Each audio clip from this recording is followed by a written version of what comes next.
অসহায় টিয়া পাখির মা হতে চলেছিল, কিন্তু পুরো গ্রামে ডিম পাড়ার কোনো নিরাপদ জায়গা খুঁজে পায়নি। সে গ্রাম ছেড়ে গভীর জঙ্গলের ভেতরেই নিজের ঘর বানিয়েছিল।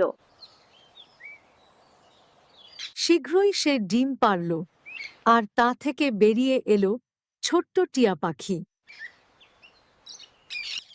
কিন্তু বাচ্চারা খুব ক্ষুধার্ত ছিল এবং মায়ের খাবারের জন্য অপেক্ষা করছিল। কিন্তু তখনই এক দুষ্টু কৃষক তাকে দেখতে পেয়ে গুলি করে নামালো। ক্ষুধার্ত শিশুরা খুঁজে খুঁজে দেখল তাদের মা প্রাণহীন পড়ে আছে।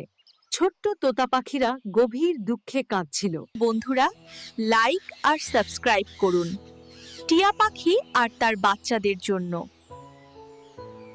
এই অসহায় টিয়া পাখির মা হতে চলেছিল, কিন্তু পুরো গ্রামে ডিম পাড়ার কোনো নিরাপদ জায়গা খুঁজে পায়নি।